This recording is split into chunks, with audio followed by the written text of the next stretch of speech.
Hello, Facebook, and welcome to the Post-Summit Maternal Mondays. My name is Dr. Faith Gibson-Hubbard, and I am the Executive Director of Thrive by 5 DC. So before we jump into today's conversation, I want to thank everyone who was able to attend Mayor Bowser's third National Maternal and Infant Health Summit last week. And y'all, we were all virtual and we really made it happen. And I want to give a huge thank you to our dynamic speakers, moderators, and panelists for such a great discussion and for such engaging topics. I was really just blown away by how not only engaged people were, but also how transparent they were about their own journeys. So I want to say thank you again to all of the speakers, moderators, and panelists who made the breakout sessions and our first day kickoff so special. And I also want to say a huge thank you to this year's Summit Planning Committee. And they were such a great group. I think really so much of how we came to the topics this year, we would have never arrived there without this really cross-sector, community-focused group. And so I want to say thank you. And finally, but most importantly, I want to say thank you to all the attendees. Your attendance and engagement makes me excited about the collective action that we will take together and that we will ensure that families in the District of Columbia and beyond will be able to thrive. This year we had really large numbers of folks, and with over 7,500 RSVPs, we had a real array of people join us for this year's summit and the great conversation. So again, thank you. So now that I have all that out the way, I want to make sure that we can jump into today's conversation to provide a recap of last week's summit and our next steps. So in order to do that, I can't just do that alone. I have some really great guests here with me, and I want to allow them to introduce themselves. So I will first start with you, Dr. Parrott. Hello, thank you so much for that warm welcome and for the invitation to participate in this post-summit conversation, but also the opportunity to have participated and helped out with the planning session. As a native Washingtonian myself and a healthcare provider in the district, it's just so exciting to see really our interest and enthusiasm around improving the health of the community that made me. So it was really just a privilege for me to be able to participate in a way. So as I said, I'm Dr. Jamila Parrott. I'm an OBGYN and a provider here in the district. I grew up in DC and I have a huge commitment to the folks that care for me in the city and that I have an opportunity to care for now as a physician. Thank you. So Octavia? I think you're still on mute. Sorry about that. Good morning. My name is Octavia Shaw. I work with Child and Family Services Agency in the Community Partnership Division. I am the program manager for Families First DC, and I will tell you a lot more about that. But it's so important to me because it's not just what I do. Family is really who I am because it's so important to me. So thank you for the opportunity to present today. Thank you. And aren't you a native Washingtonian as well? I am, yes, native Washingtonian and actually live in the communities in which we serve. So I'm excited about that as well. We always have to give a shout out to native Washingtonians because people act as if you don't exist. So we have to make sure that people know that you do. Yes, yeah. The hospital no longer exists, but I was actually born at the Women's Hospital. Jamila, I'm not sure if you remember the Women's Hospital. I do, Columbia Hospital for Women. Yes. Yes, I do. Did Dr. Booker deliver you? I don't remember who delivered me, but he delivered almost all the babies at Columbia Hospital for Women. See, we have to pull those pieces in because that's really important for us to also remember that history. So Jackie?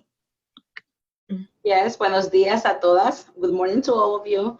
It's a privilege to be doing this post summit. But I want to say thank you to Faith to include us. Mayor Bowser always talking creating pathways to the middle class. I think now we're creating pathways to healthcare and to the early childhood, So this is our third year, our third maternal health. So this year was the first one in Spanish. We had the first panel in Spanish, so I was very happy. And why? Because many of you, maybe I'm not be a Washingtonian, but I consider myself a Washingtonian because I was only 12 when I came to DC, and I refused to move out. So that's why I got involved in politics. And I ended up, after 30 years, running the mayor's office on Latino affairs is a privilege. And that having that opportunity to have the panel in Spanish, it was like a big achievement to us. So I'm Jackie Reyes Janet, the director of the mayor's office on Latino affairs. Thank you. And we have so much more exciting stuff to talk about in that space. So I look forward to bringing that in. So now that I have all those introductions there, and you know this phenomenal panel of women that have joined, I want to again thank you for tuning in, and also to encourage you to join, our conversation by using the hashtag DC Maternal Health, or by leaving comments right here on the Facebook page. Okay, so let's jump right in. I first want to ask all of you, what has been your experience with this year's virtual summit? You know, it's very different than the in-person that we've had in the past, but just any thoughts you want to give about this year's virtual summit. So that's for anyone. Yeah, my favorite, I think, is always my first time attending last year, and it's been phenomenal, Faith. Thank you so much for your leadership. When I went last year, I was so impressed, and I was like, I have to go back next year. And so my favorite is always the sister talk, and just to be able to relate. I think those are, conversations that we don't always openly have. And so to know that this forum allows for that, and for all women, regardless of our walks of life, to know that it's okay. And we actually all experience a lot of the same things. So that is always comforting for me, and one of my favorites. I think you mentioned sort of that the conference has changed, right? It's changed from last year. And I think the reality is that the world has changed. And so for me, thinking about what my takeaways from the conference and what I appreciated was an acknowledgement that we're in a different time and space right now than we were last year, right? And acknowledging that people receive information differently, people consume information differently, and also think about health differently in the context of two pandemics, a COVID pandemic and racial equity uprisings and protests against racial injustice. And so understanding that that's the backdrop for which we're talking about and thinking about health in this city and in the world more broadly, and folding that into the thought process and the creation of the summit, to me, was really important. We know that health happens in context. And so talking about it in context is critical. For me, being the third year, the 3 years have been different. Like the first one, it was like, okay, we don't know what to expect. And then the second year, it was just like, we got a little bit better maybe with the planning and reaching out. And this year, we never expect to have this, like the pandemic and how to adapt to it. We could have been easily said, oh, we're gonna do it next year. But that is not a choice with Mayor Bowser, right? So we had to adapt, and we have to reinvent in a quickly way. So I think that, and having not just to do it, but how to do it better. And I think that we excelled in that, because we are reaching more than, so the message that I see is that we're inclusive at all levels. So that was a big takeaway from me from this year, that even through pandemic, we still are reinventing ourselves and coming out strong. Yeah, I definitely agree. I think the thing that I loved the most was actually the pre-summit going into the summit. I think we were able to touch on so many more topics. And Jackie, as you mentioned, we had a pre-summit discussion that was fully in Spanish. And I almost wanted to cry when I saw that, because I feel as if so many times we are asking people to adapt to something that is not able to help them fully engage. And so to really have that conversation, but also to really talk about other investments that are on the horizon. All those conversations, in addition to the summit, had at least 1,000 views or more on Facebook. some 3,000 views. And that was even before we got to these discussions during the actual virtual summit. So I felt like we had a little bit of something for everyone, and really made me feel encouraged because we did not know if it was going to happen. And I'm thankful for the mayor and her leadership, and also her belief in Thrive by Five, and also the Mayor's Office on Community Affairs, that we could pull it off in this space, because we really were like, please let us do it. And she was so willing. And I think that we've really created a great model for us to continue to follow as a city, but also for other cities as well. So I just feel really encouraged by those conversations. So I was going to ask about your favorite breakout panel, but I want to say mine first, because I want to go back to the sister friends.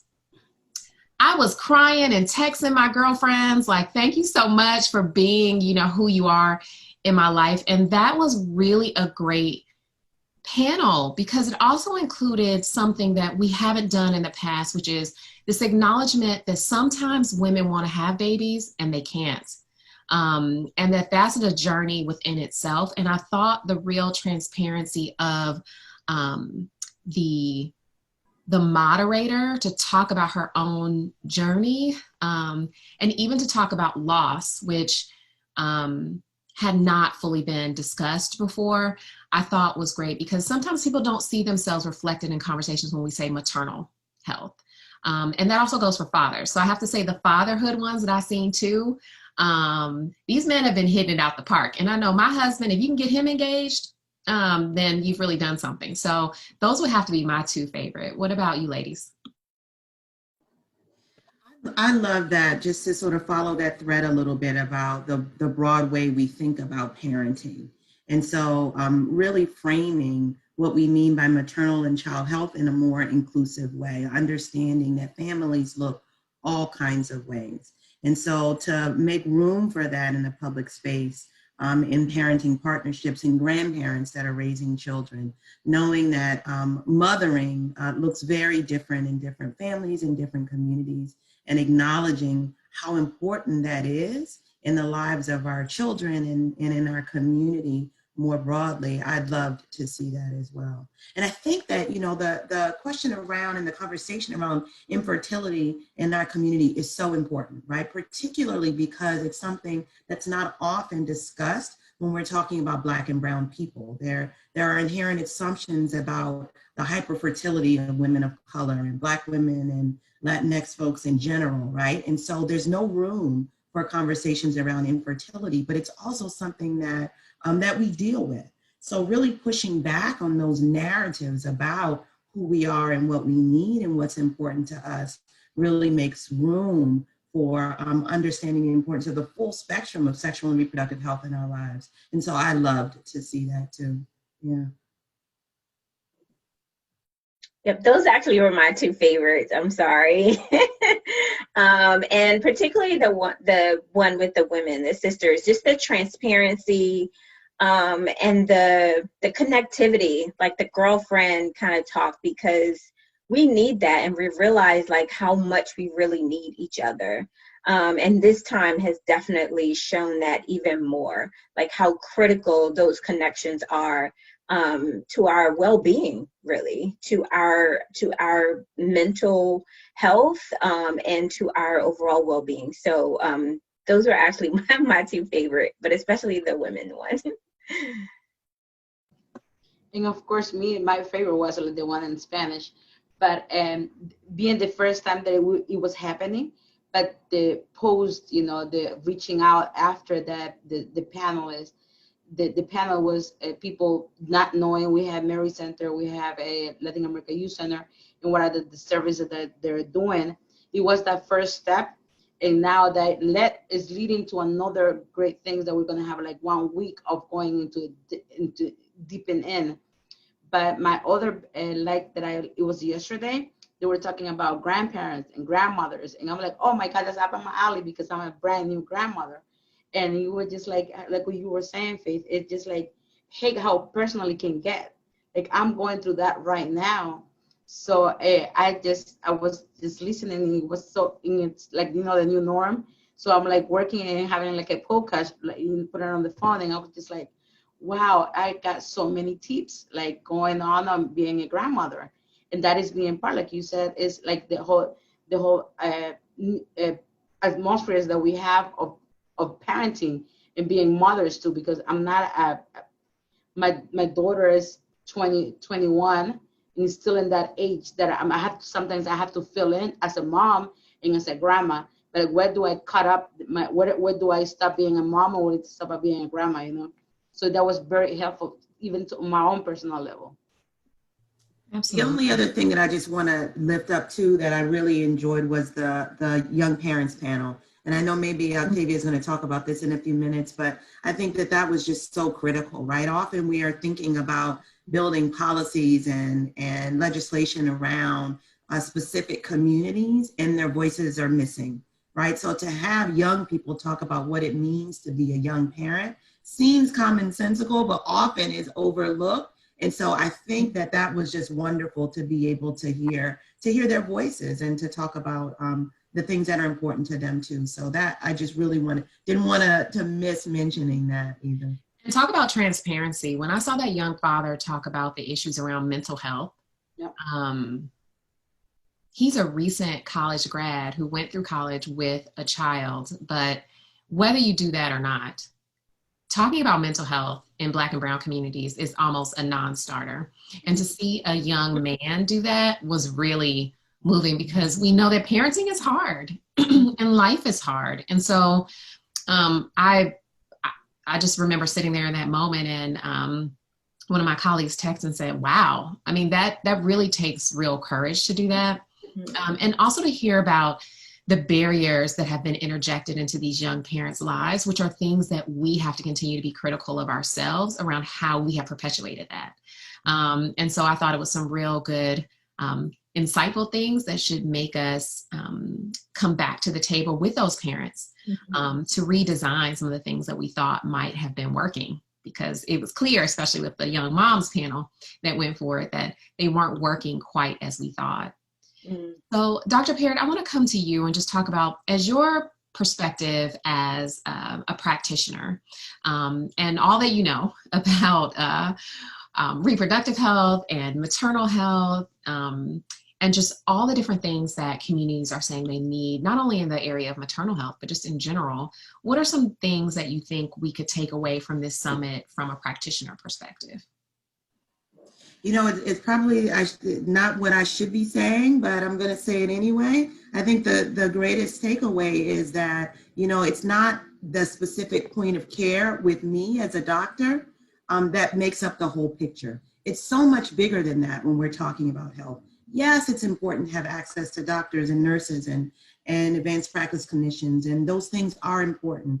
But if you can't make it to the doctor's office to get your care because, you know, the bus service is either unsafe or restricted in your community, if you can't get your blood pressure medicine that your doctor prescribed because, you know, there's no access to it where you live, if you can't lower your blood pressure because you don't have healthy foods in your community, it's bigger than me when we're talking about health. And so to me, that's such a huge takeaway, that it is our obligation and responsibility to meet all of the needs of our community, not just to put doctors and nurses at points of care and sort of check that box, right? Health is bigger, it's deeper, it's broader than that. And I think that that's something that's so important. The other thing that I think is that, you know, again, my grandmother refers to them as the come heres and the from heres, right? I'm a from here. And so I believe in the resilience and the assets in my own community. And so I think that also shows up. If we ask people what they need, they will tell us what they need, right? We don't have to guess. We don't have to figure it out, right? Our community has strengths. And so leaning into those and really taking our lead from the folks that we claim we're trying to center in the work was also a huge takeaway from me. And I think the further we get away from that, the harder it is to do good work. And so it's always a good reminder to me to remain grounded in the community and the work that we do. And so I'd love to see that as well. Yeah, and I want to say amen to all of that, just because this year, as we were thinking about the planning, and we talked about this a lot, Dr. Parrott, I'm sure you remember, but health equity and social determinants of health, or as Representative Kelly said in her opening, social determinants of life, right? Not just health, but life, are really key, right? So we can talk about clinical outcomes, but we know that those clinical outcomes mean nothing if we don't have good outcomes and things that people come back to in their communities.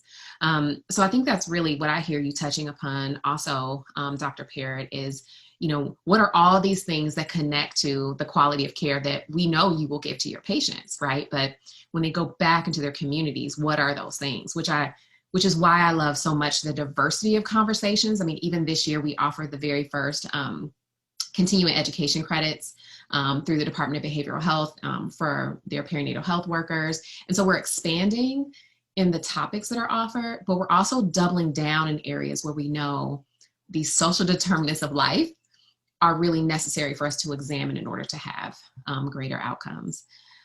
So Octavia, talking about these social determinants of life, and I love that when Representative Kelly said that, I was like, I'm gonna start saying that. Social determinants of life. So I think that really connects well to the work that you're doing within CFSA with the Family Success Center. So can you talk just a little bit about that? Yes, absolutely. And congratulations, Jackie. My grandparents were so important in my life, so congratulations. So actually, social determinants, looking at child abuse and neglect, violence prevention, all those health determinants were the rationale of how the Family Success Centers were defined in terms of the identified areas in Ward 7 and Ward 8, although they're open to everyone. So back in just a brief history, back in December of 2019, Mayor Bowser made an announcement to 10 neighborhood-based in place Family Success Centers, 5 in Ward 7 and 5 in Ward 8. And so they were awarded to community-based organizations. So through the Families First DC initiative, the Family Success Centers, we've gone through 9 months of a planning phase. And so the DC Family Success Center network make up of community-based organizations working together to provide resources for communities and families. But they're not doing that themselves. The 3 main goals, number 1, to empower communities and families. So each center also has a community advisory council. And this council is made up of people in the community, stakeholders, because we're not telling them again what to do. As Dr. Parrott mentioned, we are asking them, they're at the table making the decisions with us. So empowering communities and families through the Family Success Centers with the Community Advisory Council involved, intricately involved. The second goal is to integrate services, whether it be government services or community-based services. We find that, especially with government, we know how it works. You go from one agency to the other and perhaps still not getting what you need. And so the main goal is to help to connect the dots with families. So help them to navigate the services and coach them along that process. Again, not telling them what to do, but really walking alongside them and showing them how to do it. So it's almost kind of like your family's personal life coach, if you will. So helping them to navigate through that process. What is it? So the family, using a family strengthening model. What is it that you want? And we're going to help you get there. Again, building on the family's strength. And so one of the, I'm not sure if you guys are familiar with the protective factors, but the goal is to increase the protective factors. So parental resilience, knowledge of parenting, social connections, concrete supports, social and emotional competence. So helping to increase those protective factors are found and known to make a big difference in terms of mitigating child abuse and neglect. And the last goal is to focus on upstream prevention. So, you know, the Child and Family Services Agency, I mean, the numbers have gone down tremendously over the past few years because we really look at how do we keep families together, so reunification, and how do we provide the services that the families need right where they are, and so to mitigate, you know, them coming into the system, because that's not the goal. So we are so excited. The launch will be in October, so coming up just in a couple of weeks. of all 10 family success centers. And so it is a safe place for families to go to. Some things will be happening virtually, but a lot of the organizations have already been providing concrete supports, care packages, meals, masks, and things that families need during this time. Help with the distance learning, parent cafes, a host of services and resources that are needed for the families. So that's an overview. We're excited about it. There will be a launch, an announcement by the mayor, as well as each center will have its own launch and opening as well. But it is a welcoming space and place for the families. It's voluntary and it's open to all. And we really, really stress the relational approach and family strengthening approach, meeting families where they are. And that sounds so great because families are looking for partnership, right? Not somebody to make them feel bad.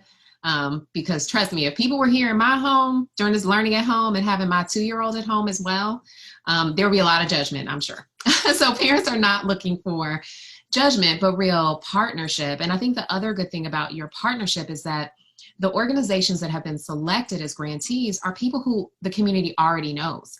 So it's not like you're interjecting new organizations that haven't proven themselves or deemed as being trustworthy, because we're talking about organizations that have been tried and true in these communities and have opened their doors already. So I feel really excited about that and look forward to just seeing where those partnerships are going to go. Absolutely. And that is so important too. And there's a component where they also have to work with other community-based organizations. So we have some sub-grants and partners within that as well.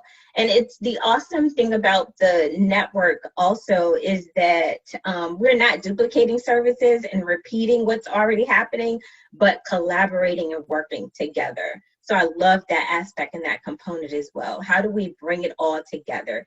Not duplicate or repeat, but collaborate. Yeah, so you guys are doing some great stuff, and I can't wait for people to hear more about it just because of the great community assessment that you've done so that you knew that you wouldn't be duplicative in actions. And so there's a lot of great stuff there. And thank you for sharing that with us as Thrive by 5 was getting started, because we really needed that in order to deepen our partnerships as well. So we know, Jackie, that no matter how much we continue to improve and evolve, there's always more room for improvement around inclusivity and language access, right? One of the hardest things for me this year was that going into this virtual space, that it's challenging to provide all the language access points that we want. We did work with great partners. We worked with you. We had a panel in the pre-summit that was fully in Spanish, but there's work to do. And I want to be honest on that front. I want to just have you talk more about just how important those access points really are. And as we think about those access points, why is it so important for us to dig even deeper around this conversation within the Latinx community? Yeah, and thank you, Faith, for your leadership. I know that when we first started talking about doing this with Spanish, and then I mentioned to her, maybe next year we can do this. And Faith comes back to me and is like, why do we have to wait for next year? We can do it this year. And I was like, oh yes, okay. Like, okay, let me get my tennis here, and it started working on this. But having that women empowerment among us is such critical for us, because we know we identify the needs, but then we need that little extra push and be like, no, this cannot wait, right? So thank you for that and having that vision on putting this on the table and making us, because when we were talking about, it's good that we can translate, interpret it in all of these documents, but people, you relate to an African-American woman, right? You identify to the doctor because she know your mom, your grandpa. So we know when our clients, our constituents are coming through the door and seeing a face that speaks like you, that think like you. We have been going, maybe your upbringings were humbling upbringings. So in the Latino community right here in the district, we have been here for so many years. It took Mayor Bowser to have somebody, when she became the mayor, and she's a 5th generation Washingtonian, and that's what I love when you say, "Hey, have you been here?" You know, and Dr. Jamila said, "You know, yeah, they coming in here, and they wander here." So I love that fact that we have to feel proud about it. And when I talk about Mayor Bowser having this summit, the way that we talk to our kids in our rooms, it makes a big difference. And then she had put this on the table and said, "Look, I'm going to talk about bringing people to building pathways to the middle class, but how we make those people to the middle class feel that they belong here." Right? So with the summit, what they have started, and when we started talking about it, just light this up, light bulb on me, it was about like, how do we, yes, we can have interpretation, right? But how do we bring the Maria Gomez of the world here and be an active role that, hey, we have a Latina that runs one of our biggest clinics in the district, right? And how all of these things, or how do we have the Lupis from the Latin America Youth Center and bring them and put that face that we're doing all of this work, and the Latino community have been here for 70 years. It is now that it took Mayor Bowser to have and put a Salvadorian director of Latino affairs after 40 years of this office. So now we're doing things in Spanish, that we are reaching out. We are 13% of the population. And now through this summit, we are creating a pathways to, when we talk about like the coming up, access to quality healthcare, you know, how can we reach out? Like maybe we were like in this bubble, but we can collaborate on the things that, I mean, I'm so excited about like just listening to Octavia about the empowerment and all the integrated in prevention. And I'm like, wow, it's just another way that we can integrate ourselves. And now we see in that pathways that we're gonna be able to collaborate together.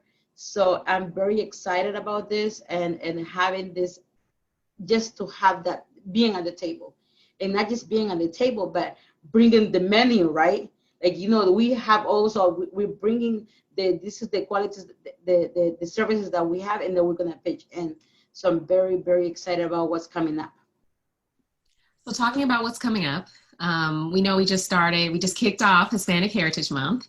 And I love the fact that it spans 2 months, because I think it gives us the opportunity to see just the diversity that's even there within the Latinx community that we have here in the district. And so spanning 2 months, I think is perfect. And so Jackie, I want to give you the opportunity to announce what we're going to do in October.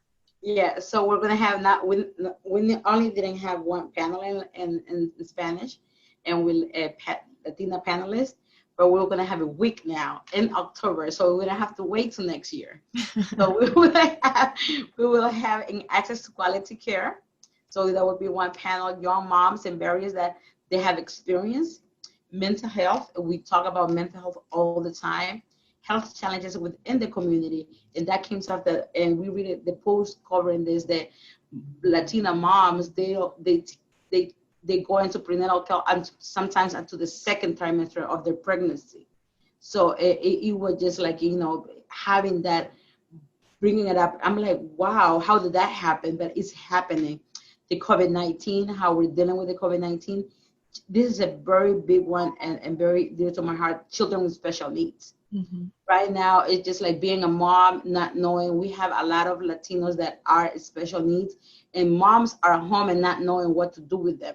We have been getting so many calls that that is going to be a big one. So we're going to be addressing those as going into those, diving in with experts. So I'm looking forward, and that's going to be, the people won't have to wait until next year. You know, they are living that right now. So it's going to be from October 5th and all that throughout that week. So we're going to be looking out for you. And we will have so much more information to share about that as we are going to roll out the flyer, and also ways for people to connect on the dcmaternalhealth.com website, as well as we will put it out across Twitter and Facebook. And this series will be hosted on Facebook because we want to make sure to remove any barriers for people to access.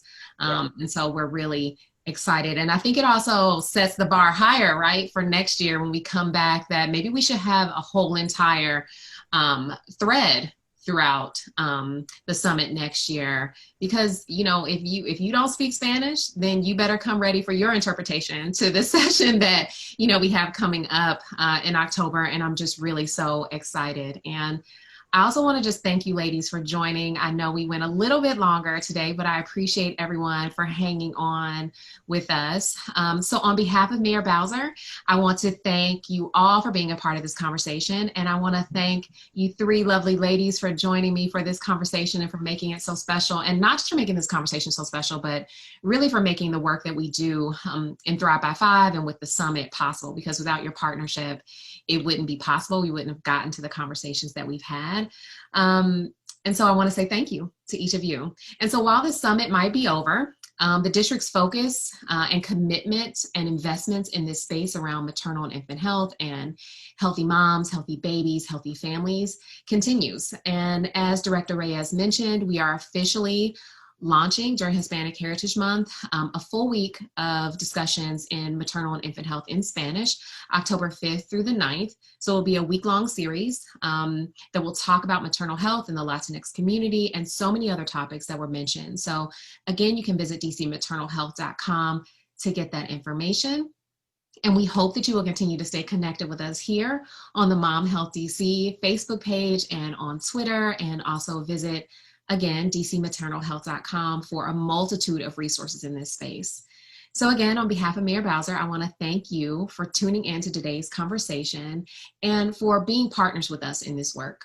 So again, thank you, and we'll see you next month. Thank you. Thank you, Faith. Nice to meet you, Dr. Mary So and much. Dr. Thank you Reyes. so much.